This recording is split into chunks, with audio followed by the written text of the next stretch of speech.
video ini nggak ada openingnya, ya memang seperti itu. Video ini dirancang untuk tidak ada openingnya.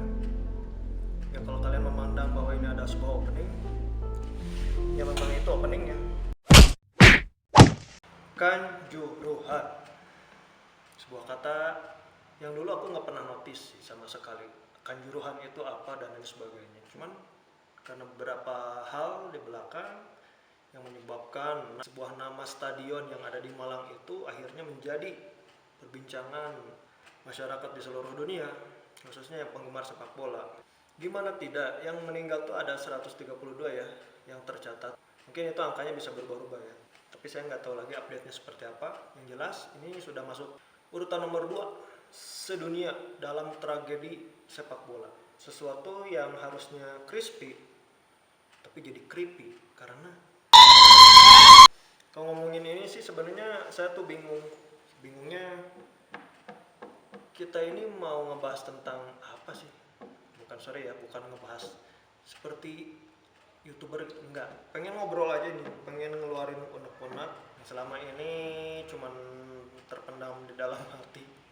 Kalau kita ngobrolin tentang Kanjuruhan, saya bukan pengamat, saya bukan ahli, saya bukan komentator, saya bukan orang penting yang berkepentingan dalam hal ini. Saya suka bola juga enggak, dan lain-lain. Saya cuma netizen biasa lah yang komentar di status, bikin tweet, bikin status di WA, kayak gitu-gitu. Cuman sekarang ingin dialihkan komentator itu ke video langsung aja, nggak ada objeknya. Ya objeknya kan tadi kasus Kanjuruhan. Ngomongin kemanusiaan udah sering, ngomongin fanatisme bosen, ngomongin kesalahan prosedur yang dilakukan oleh Polri dalam penanganan kemarin basi gitu kan. Terus apa dong? Ya ini kan efek domino. Kalau kita nyari kesalahan, siapa sih sebenarnya yang salah? Tidak mungkin ada asap kalau tidak ada api. Memang ada yang berspekulasi bahwa yang salah itu adalah supporter karena turun ke jalan, yang memicu provokasi sesama supporter yang lain untuk turun ke lapang, ke jalan, ke lapang. Ada juga yang menyalahkan institusi Polri yang melakukan penanganan yang berlebihan, bahkan blunder karena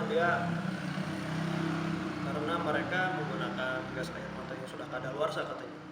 Memang selalu ada pemicu. Salah satunya pemicunya ya supporter turun ke lapangan. Tapi apakah akan dicari lagi pemicu yang lain sebelum itu apa? Pemicu yang sebelum supporter turun apa kira-kira? Kesalahannya gara-gara Arema kalah kan? Itu kan yang membuat supporter itu turun. Kalau Arema itu bisa kalah, itu emang kesalahan? Ya bukan lah. Nah coba. Oke, penanganan itu terjadi karena apa? Karena memang prosedurnya seperti itu. FIFA sudah membuat aturan. Sebenarnya penggunaan gas air mata itu bukan tidak boleh ya, tetapi diusahakan untuk dipertimbangkan dalam penggunaannya. Bukan berarti tidak boleh. Baik, dalam hal ini saya tidak memposisikan diri berada dalam kubu mana-mana. Saya cuma netizen biasa aja lah, yang lagi curhat, yang berharap videonya nggak usah ditonton lah gitu ya. Pengennya sih nggak usah ditonton, ini cuma menyimpan aja. Tapi kalau ada 1-2 yang nonton, nggak tahu ya. Kalau dicari titik yang salahnya siapa, semuanya salah. Mulai dari panitia, pelaksana, panpol, terus ofisial, terus federasi ya. Yang dalam hal ini Iwan Bule harus bertanggung jawab juga. Polisi tentu saja, lagi-lagi polisi, dan masih banyak lain ya. Harus introspeksi lah kita. Sekarang dari Kanjuruhan ini kan pada akhirnya menyebut, mention nama polisi itu sendiri. Polisi adalah sebuah institusi dalam negeri yang bertugas untuk mengayomi masyarakat, menciptakan ketertiban, kenyamanan di negara Indonesia. Polisi kita. Ya kalau polisinya di luar negeri ya negara lain. Harusnya dia yang menjadi pagar untuk melindungi tanaman yang ada di dalam supaya tumbuh subur karena tidak ada gangguan dari luar, kan itu kan. Tapi kan justru pagar itu yang pada akhirnya malah merusak tanaman, malah pada akhirnya membunuh tanaman itu sendiri. Itu kalau kita melihat dari kasus kemarin ya Pak Ferdy Sambo. Saya harus menghela napas nih, sama nggak menghela nafasnya, sama tidak menghela nafasnya seperti Pak Ferdy Sambo waktu di sidang barusan hari ini tanggal 17. Pak Ferdy Sambo di sidang, hakim membacakan dakwaan. Saya pikir itu sudah puncaknya kejahatan yang dilakukan oleh Polri itu kirain itu, ternyata ada lagi. Setelah Ferdy Sambo ada beberapa kasus lagi yang pada akhirnya terus menggerus menurunkan citra polisi, menurunkan citra Polri. Karena oknum-oknum yang melakukan itu semua, mulai dari kasus-kasus recehan kayak polisi ngejilat kue ulang tahun TNI, itu kasusnya receh banget. Kalaupun iya kamu tidak punya lagi moral untuk membedakan mana yang salah dan mana yang benar, setidaknya jangan goblok-goblok amat dengan memposting keluar konten yang kamu buat. Jijik, memalukan, sepele, urusannya pecat dengan tidak hormat. Ini bukan sekali dua kali efek yang ditimbulkan karena kecerobohan kita melakukan sesuatu tanpa berpikir ulang dulu. Ujung-ujungnya baru terasa kan, kenapa nggak dipikir dulu baru kita posting. Kan maksudnya mikir kira-kira ini kalau diposting efeknya bakal gimana ya, kan gitu kan. Tapi nggak tahu nih, ya mungkin nggak diposting, cuman disebarin aja di grup WA. Tapi cuman kan tahu sendiri, yang namanya media sosial itu pergerakannya cepat. Kita juga sulit untuk mengakui bahwa institusi Polri ini benar-benar bersih. Susah banget mengakui itu. Ya silakan konfirmasi ke dalam kehidupan kalian sendiri ketika berurusan dengan polisi, ditilang, ada uang damai, segala macam. Ataupun kalau nggak uang damai ya ditilang, terus uangnya entah masuk kemana kita juga nggak tahu. Atau yang deket-deket lah, kalau di polisi kalian suka perpanjang SIM, itu udah jelas tuh bacaannya di depan bahwa hindari calo. Ya kurang lebih tulisannya kayak gitulah, hindari calo. Tapi pada prakteknya ketika tulisan itu besar, tidak berbanding lurus juga dengan semangat dalam memperjuangkannya. Ini gimana sih, orang itu udah jelas-jelas tulisannya di depan hindari calo. Ujung-ujungnya ketika saya ngopi dulu sambil nunggu antrian, si tukang dagangnya malah nawarin mau jalur cepat atau tidak. Katanya kan, udahlah kalau cepat gimana daripada ngantri lama-lama. Ya mau nggak mau juga pada akhirnya saya tertekan karena situasi. Akhirnya ya udah diurusin sama si calo. Calonnya lewat belakang, urusannya sama polisi lagi, gimana sih? Bingung deh. Ya itu kasus yang ngecek-ngecek ya. Mungkin yang bikin SIM di Indonesia tuh susah banget tahu, harus tes yang lingkaran 8 itu tanpa menyentuh. Kalau menyentuh dia dianggap gagal. Kalau waktu saya testing ya harus pakai motor gede yang polisi. Saya kan nggak bisa motor kopling yang gede kayak gitu. Terus dipaksa harus bisa lulus, ya mustahil lah, gimana. Ya mau nggak mau saya juga dipaksa oleh keadaan untuk mau tidak mau melakukan tindakan yang tidak jujur itu. Itu ya rentetan kasus-kasus yang mungkin masih banyak lagi ya. Makanya nggak heran kalau almarhum Gus Dur itu waktu itu pernah bilang bahwa polisi yang jujur itu cuma dua, katanya, yaitu kalau nggak Pak Hugeng, Kapolri yang pertama itu, yang keduanya polisi tidur. Di luar itu berdua itu semuanya nggak jujur. Walau alam ya, pasti ada juga satu dua orang yang jujur, berani, punya integritas tinggi dalam menegakkan keadilan. Cuman pada akhirnya lagi-lagi harus berbenturan dengan keadaan yang menyebabkan bahwa dia harus lagi-lagi melakukan tindakan yang tidak terpuji karena keadaan. Karena keadaan. Saya pikir Pak Sambo ini sudah yang terakhir saya tadi bilang, sudah kasus paling puncak, paling purna jika kejahatan di negeri ini dilakukan oleh institusi, oleh Kadif Propam, polisi yang mengamankan polisi, komdisnya, komisi disiplinnya polisi. Tugasnya adalah untuk mengamankan polisi nakal. Tapi malah dia yang nakalnya. Tapi sekarang ada lagi yang lebih oke lagi nih. Irjen ya, Jenderal Teddy Minahasa yang menggantikan Kapolda sebelumnya di Jawa Timur karena kasus Kanjuruhan tadi. Akhirnya dicopot Kapolda sebelumnya, digantikan oleh Teddy. Ternyata muncul lagi kasus yang lebih gede mah. Bukan lebih gede, mungkin ya levelnya setara lah sama Ferdy Sambo. Ferdy Sambo pembunuhan berencana. Pak Teddy ini kasusnya narkoba.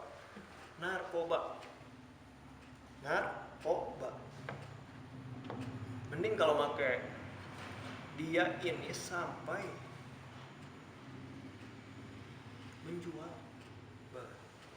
menjual narkoba yang angkanya tuh nggak cek-ecek, yang nggak pakai plastik kecil itu enggak, ini udah kilo-kiloan gitu kan. Gila. Kalau dipikir-pikir kan ini semua yang dilakukan extraordinary crime, kejahatan luar biasa, pembunuhan berencana, penjualan narkoba, crime yang luar biasa. Ya ancamannya kita tahu sendiri lah. Ancamannya yaitu hukuman mati. Hukuman mati coy. Itu ancamannya. Tapi mereka pelakunya gimana dong? Masalahnya kan mereka ini petugas. Mereka ini adalah orang yang mengamankan. Tapi mereka malah yang melakukannya. Akhirnya tingkat kepercayaan masyarakat terhadap Polri semakin kian menurun. Makanya waktu itu Pak Presiden sampai mengundang seluruh Kapolda dan Kapolres se-Indonesia beserta ya, para petinggi Polri, ada Kompolnas juga di sana untuk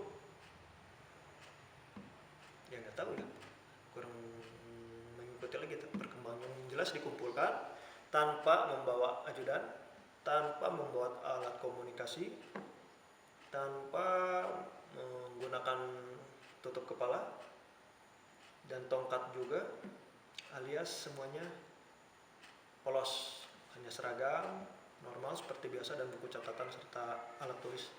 Itu aja yang dibawa, kasih pengarahan. Dan ternyata Pak Presiden di situ melakukan sebuah prank. Bukan prank juga sih ya. Beliau melakukan sebuah prank, bukan prank ya. Jadi ketika sudah pada berkumpul, lalu di situ dilakukanlah sebuah tes narkoba ya, untuk mengecek apakah dia netral dari narkoba atau tidak. Ternyata masih ada juga yang positif.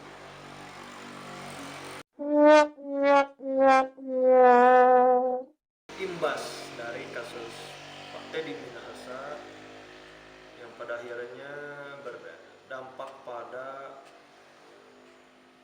istilahnya ya sudah kagok bersih-bersih, udahlah bersihin sekalian aja lah gitu mungkin. Nah sekarang kita tinggal lihat nih sepak terjangnya Pak Sigit. Kalau Pak Sigitnya oke, bagus, tidak tersandra oleh kasus apapun, mungkin bisa menjadi harapan kita bersama. Tapi kalau beliau terlibat di masa lalunya, kita nggak tahu. Apakah dia akan seberani sekarang atau tidak, kita nggak tahu. Ya saya harap sih Pak Sigit oke lah, walaupun sikapnya yang santai, pembawaannya santai, kalem, tapi yang penting visinya kuat, harus mengawal terus. Yang menjadi biang kerok, yang menjadi benalu di institusi ini, bersihkan. Ya, kalau saya pikir sih orang-orang yang punya wewenang, punya akses terhadap kebijakan itu, kalau melanggar itulah Tapi kalau cuma yang bawahan-bawahannya aja yang kerjaan cuma disuruh-suruh, ya kalaupun ada sanksi internal, sanksi kode etik lah, ya sanksi biasa aja lah, misalkan telat yang lain-lain gitu kan, karena sistem juga itu ya. Nah, hukuman mati, pembunuhan berencana, lalu lalu penjualan narkoba, mati coy. Apa yang terjadi pada mereka sekarang ini, apakah itu adalah efek, apakah itu ada hubungannya dengan proses dia belajar waktu zaman dulu kala, sehingga dia pada hari ini melakukan hal yang seperti itu? Apakah ada hubungan kausalitasnya? Apakah ada sebab akibatnya, gara-gara dulu pendidikannya seperti apa, akhirnya sekarang dia melakukan hal seperti itu? Apakah ada hubungannya atau tidak? Ini jadi bahan berpikir saya pribadi.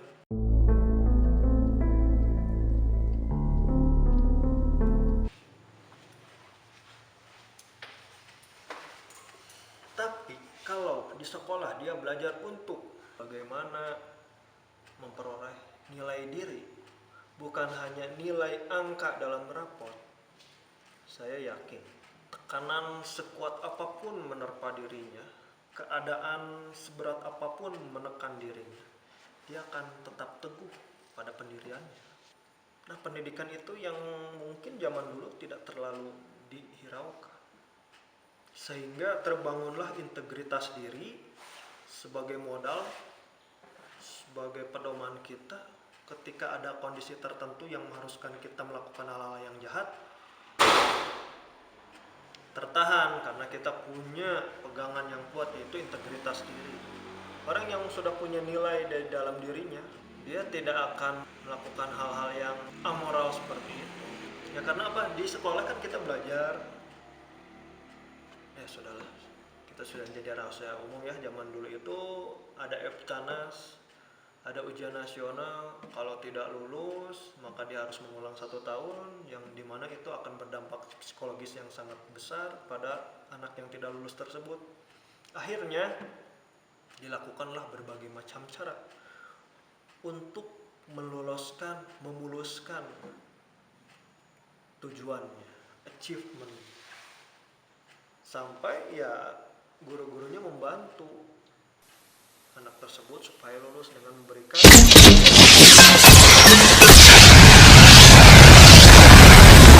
sudah nggak ada, bahwa yang namanya lulus itu pada zaman itu si guru tuh ngasih kunci jawaban khusus kepada si murid supaya nih kunci jawabannya. Ya terus kenapa harus ujian dong kalau dikasih kunci jawaban bingung?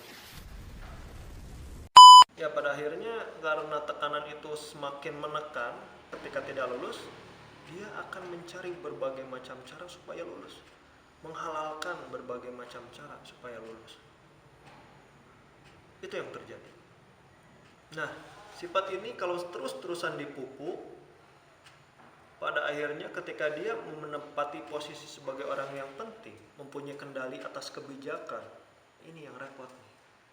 Kalau moralnya ini nggak dibenahi dari awal, ini yang jadi repot. Karena untuk lolos menjadi orang penting itu tidak dilihat moral, sayangnya, tetapi dilihat dari kognitif. Moral ini nggak jadi patokan ya. Bingung. Menurut teman-teman gimana? Apakah ada hubungannya antara pendidikan dengan masa depan? Artinya pendidikan yang dilakukan oleh orang-orang zaman dulu dan sekarang dia sudah menempati masa depan itu, ini yaitu masa sekarang ini. Apakah hasil tindak tanduk, keputusan, kebijakan yang dia lakukan itu adalah proses dari akumulasi pendidikan dari zaman lampau sehingga sekarang? Ada nggak hubungannya? Atau mungkin ada yang bilang nggak ada, itu emang goblok aja orangnya. Ya sih sebenarnya orangnya bagus, cuman gara-gara ada hal salah menentukan sikap, pada akhirnya kesalahan ini harus ditutupi dengan kesalahan yang lain, akhirnya menjadi efek bola salju, membesar dan lain sebagainya. Ya puncaknya pembunuhan Brigadir J itu. Nah sekarang sedang sidang nih Pak Sambo ini. Kita lihat kalau hukum kita ini berjalan dengan benar, harusnya Pak Sambo ini, mohon maaf dengan segala hormat, dihukum mati. Mohon maaf dengan segala hormat, dihukum mati harusnya. Karena kan pembunuhnya berencana, mau dalih apa lagi sih sebenarnya. Tapi kalau itu tidak terjadi, minimal seumur hidup. Kalau itu sampai tidak terjadi, misalkan hukumannya cuma 10 tahun atau 5 tahun atau berapa tahun gitu, nggak tahu lagi deh. Kalau itu sampai terjadi, kalau kasus sebesar ini pun hukumannya masih segitu, nggak tahu lagi. Emang susah kalau para penegak hukum ini kalau bikin kesalahan tuh diprosesnya tuh lama banget. Coba kalau warga sipil bikin kesalahan, cepet tuh langsung pakai baju oranye, topi oranye. Ya, saatnya kita tidak berlindung lagi di balik kata oknum. Institusi apapun, lembaga apapun di negeri ini. Kalau bikin kesalahan, cobalah mengakui bahwa kamu itu salah.